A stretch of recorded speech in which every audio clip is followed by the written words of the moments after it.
Activision and Call of Duty are doing something they have done only once before, and that is shutting down an entire game. Today I'm spectating some Warzone 1, or Warzone Caldera as it's now known, because this game is going offline forever on September 21st, a little under 3 months from now. And honestly, you should probably be a little bit more concerned about that than you might be right now, but let me tell you why. Hold on, let me lose this gulag real quick.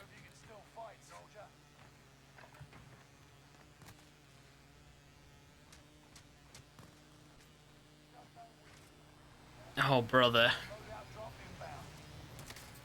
Anyway, I'll jump in with mouse skipper while we talk about things. So, not only are we saying goodbye to all the original memories of Warzone, you know, the long hours spent gaming in Verdansk during lockdown, and saying goodbye to what is probably the most successful Call of Duty game of all time, generating billions on billions every year for Activision for the last 3 years, but we're also saying goodbye to everything we've bought. Every battle pass, every blueprint, every 2,400 COD point bundle, all committed to memories of times gone by. Now sure, these skins and blueprints will still be available in their paid titles, and I'm not suggesting that Activision are about to go around shutting down other titles. I mean, they've shown that they have no issue leaving past games online so that they can continue to sell them at full price, even though in many cases, a lot of these games aren't safe to be jumping onto. And sure, look, Warzone was a free-to-play title, so I can understand that maybe Activision perhaps feel like they don't owe anyone the right as much to continue to play the game when they don't want to continue to support it. I get that. But this is still pretty revolutionary. Activision have only closed one title before, and that was Call of Duty Online, which was the COD game available in China. That title was developed by Activision Shanghai in association with Tencent, so there were some licensing things at play there as well. But COD Online launched in 2015, closed in 2021, and by that point, revenue was down significantly,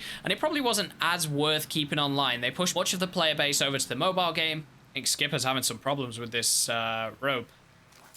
Alright, he made it. Let's carry on. Now, the revenue thing is obviously one of the reasons behind the decision to shut down Warzone 1. I mean, they don't even have any bundles available in the store anymore, which, considering it's not actively supported and there won't be anything new coming out, it's, you know, probably fair. I'm not sure if you can still actually buy the bundles from past titles or whether it just directs everything towards buying Modern Warfare 2, but that's certainly what this game does. But anyway, if we look at the state of Warzone 2, we can probably understand a few of those reasons as to why they're sunsetting this game. And the deeper that you dive into it, the reasons are probably a little bit more of a concern. So throughout COD Next, Modern Warfare 2 and Warzone 2 were marketed as the next big evolution in the franchise. You know, a huge step forward based off of learnings and community feedback, betterment in technology and design, and that clearly hasn't been the case, with Warzone 2 being fundamentally worse in many ways. And I'm not talking about the movement and the slide cancelling and stuff, which people are, you know, welcome to their own opinions on. I'm talking about basic features, bugs, quality of life changes that we had in Warzone 1 that were completely neglected in Warzone 2 on launch. The servers were in a terrible state. We barely had a functioning game to play. When you spectated people, you couldn't see how much health they had.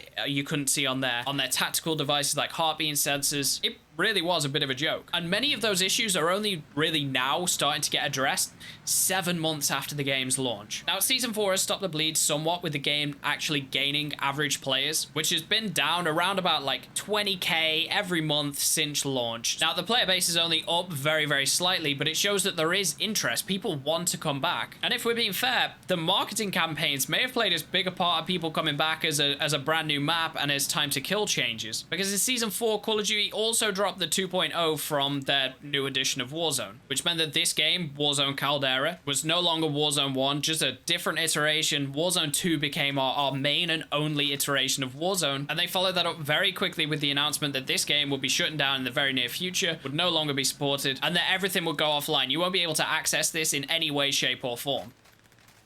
It's a good win from Skipper, who we're still on board with at this point. What we can also probably safely assume is that there's not going to be an option for other third-party platforms to support Warzone outside of Infinity Ward, as we can kind of currently see with a lot of previous COD games. Modern Warfare 2 is still running on Plutonium, or IW4X. I don't exactly know how the hosting of these like remade games works, but I played them, they feel great, and they're still fun. I still like the old COD games, and while I might not be able to get a game for Modern Warfare 2 from 2007, 9, whenever it was, back on Xbox 360, I know that I can go and safely play that on the PC port. Until recently, when Activision started to cease and desist these platforms and force them to close down access, meaning that you'd either have to go via the likes of the Steam store or Battle.net to play older games, where, frankly, you probably won't be able to find a game, and it might not be safe for you to jump on at all. Which means that this may well be the very last time we ever see Caldera. I mean, it wasn't a map that was hugely well received, but Verdansk, on the other hand, people absolutely wanted to see, and it's still something that people are asking questions of, whether it's ever going to be in a rotation or remastered. So where that leaves Warzone 2, or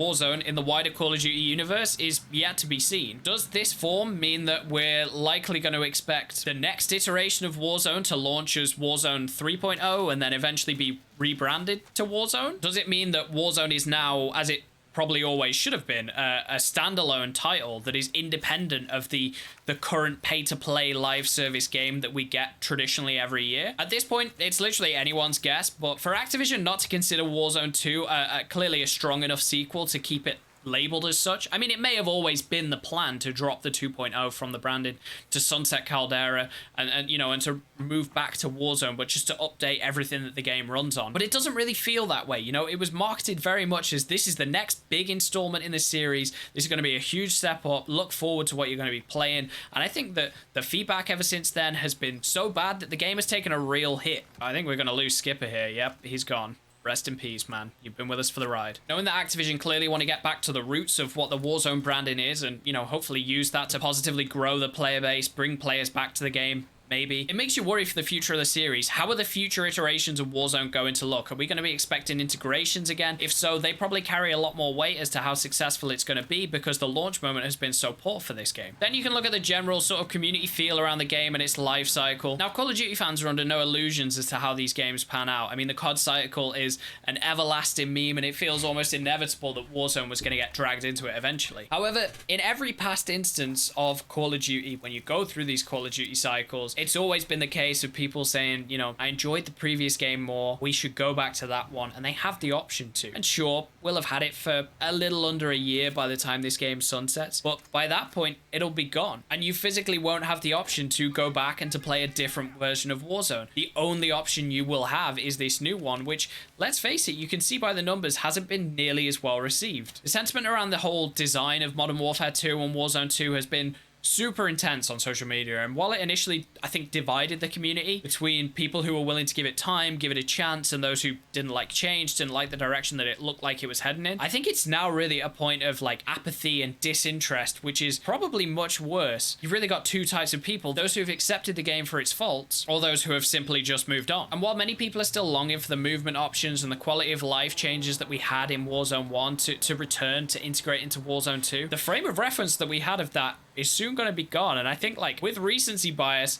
you may start to see a little bit of perception change to Warzone 1 because people really can't experience how smooth and how fluid this game felt, at least in every instance where you weren't climbing rocks. But this whole title will literally be gone forever very soon. The Warzone 2 engine, movement, gunplay, interface, it's all drastically different to what hooked people into this series, this specific Battle Royale Call of Duty take on it. And for anyone who isn't a fan of the latest installment, myself included, admittedly, at least in its current state, there'll be nothing but the existing engine of Modern Warfare 2 and Warzone 2 to play for 6 to 8 weeks after this is sunsetted until Modern Warfare 3 comes out, which is rumored to be in November. And that's not to mention the fact that it's then going to be at least another month you'd expect before there's any changes to Warzone, and that's just going off of the Modern Warfare 2 and Warzone 2 launch, as well as the Vanguard and Warzone 1 integration. I think it's fair to say that this year has hurt Call of Duty from a community perspective, and while I don't think it's possible for the game to, like, die in the way that people might suggest, things definitely feel increasingly negative on a day-to-day basis. And then when you add in the announcement that you're going to close down, you know, this title, the most popular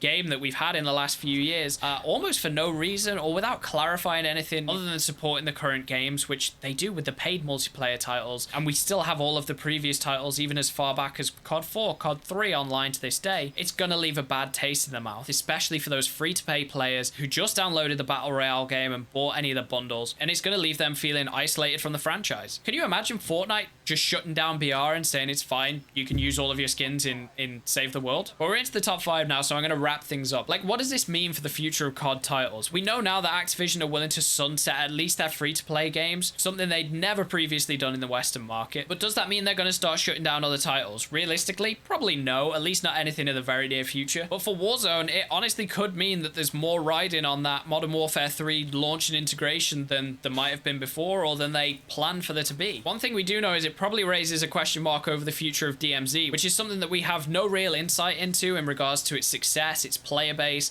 how much revenue it's generating. But what we have seen already, even while the game is still in beta, is that they've already shifted towards a pay-to-win model, adding in things like UAVs, operator slots into bundles that you can buy in the store. And Activision, having shown that they're willing to close down Warzone 1, for example, there's no reason why they may not consider closing down DMZ if it isn't successful enough for them. Sure, extraction shooters are on the rise, but so was Battle Royale when they launched Blackout. There wasn't really a great deal of success for them there until they tried again with Warzone, something very different. Oh, this is a showdown for the ages. This is like peak Warzone. The Riot Shield versus the sniper, the one-hit sniper. Okay, he switches to his no recoil sub and wins the fight. Harmy there with the execution to get the win. Yo, GG, Harmy. Nice win. Harmy, do you like Warzone 2, bro?